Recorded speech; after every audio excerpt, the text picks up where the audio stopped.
एक छोटे से कस्बे सोनापुर के बाहर एक पुरानी टूटी फूटी हवेली थी, जिसे लोग काली हवेली कहते थे।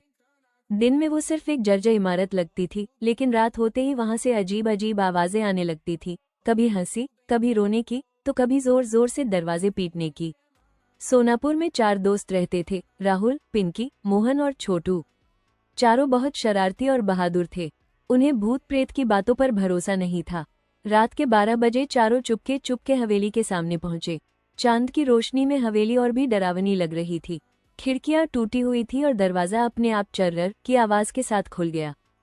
अंदर घुसते ही ठंडी हवा का झोंका आया और सभी मोमबत्तियां अपने आप जल उठीं। दीवारों पर लगी तस्वीरों की आंखें हिलने लगीं। सीढ़ियों से धीरे धीरे एक औरत उतर रही थी, सफेद साड़ी, खुले बाल और लाल चमकती आंखें। उसकी आवाज गूंजी, तुम यहाँ क्यों आए हो? चारों दोस्त डर से पत्थर बन गए। औरत बोली, मैं इस हवेली की मालकिन थी। मुझे धोखा दिया गया और यहीं मार दिया गया। दीवारों पर खून के निशान उभर आए।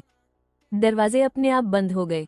छोटू रोते हुए बोला, हमें माफ कर दो, हम दोबारा नहीं आएंगे। तभी पिंकी को याद आया कि उसकी दादी ने कहा था, अगर कभी आत्मा से सामना हो जाए तो सच बोलो और माफी मांगो। पिंकी आगे बढ़ी और बोली, हमें माफ कर दीजिए, आपकी आत्मा को शांति मिले, यही दुआ है। औरत की आंखों से आंसू गिरने लगे।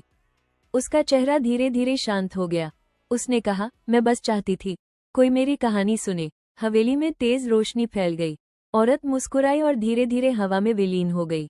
चारों दोस्त सुबह कस्बे लौटे। अब वे पहले जैसे नहीं थे। राहुल बोला, कुछ कहानियां झूठ नहीं होती, और कहा जाता है जिस रात हवेली में दिया जलता दिखे, समझ लो आत्मा को शांति मिल गई है।